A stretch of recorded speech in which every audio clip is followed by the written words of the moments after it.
Everybody, it's time for another Macabre Tavern Tiny Terror Tuesday. This week, the theme was a motivational poster.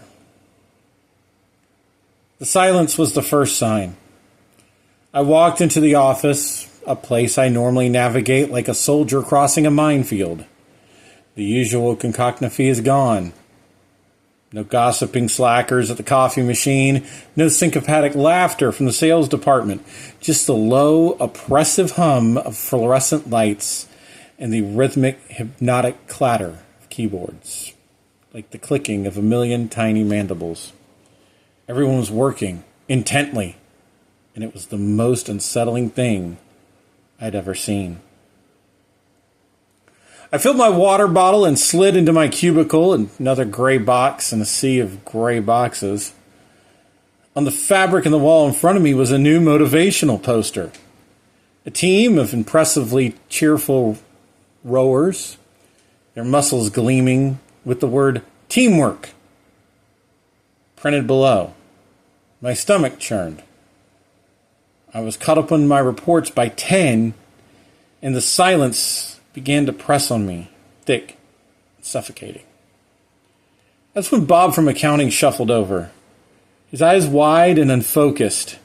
He didn't say a word. He just slipped a cheap pair of black sunglasses onto my desk and whispered in a dry rustle, "Look at the signs." I almost laughed, thinking it was a prank. All right, fine. I'll play along. I put the glasses on. The world snapped into a brutal, monochrome reality. The cheerful teamwork poster was no longer a photograph.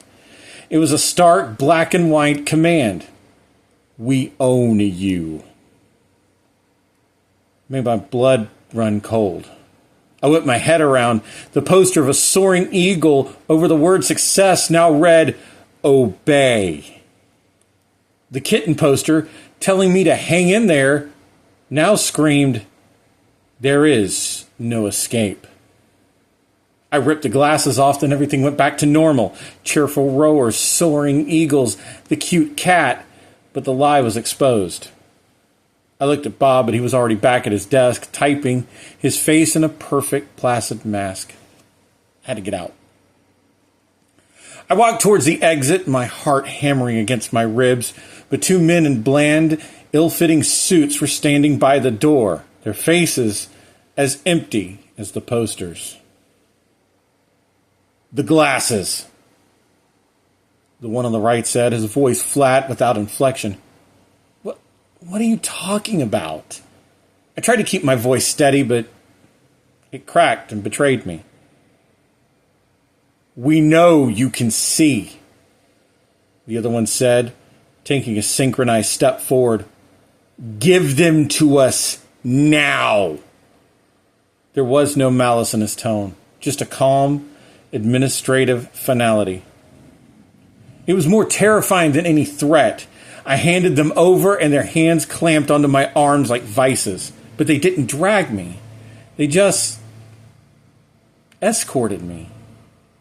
It's to a room I've never seen before, a room without windows. The table was cold steel as they strapped me down. A calm, grandfatherly voice echoed from the hidden speaker. "Don't worry, son. This won't hurt a bit. We just need to correct a small perceptual error." I fought, but the restraints were absolute. A needle, clean and sterile, emerged from the panel in the ceiling. I felt the sting in my neck, the cold liquid flowing through my veins. My panic dissolved, replaced by a warm, spreading calm. Needles, thin as spider silk, lowered to my temples.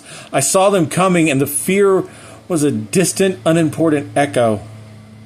My last thought before the darkness took me was, this is just a bad dream. Well, I don't remember much after that, but I do know I'm glad for our corporate masters. The corporation is the only thing that matters. Now, if you'll excuse me, I must get back to my desk. I have a report to finish.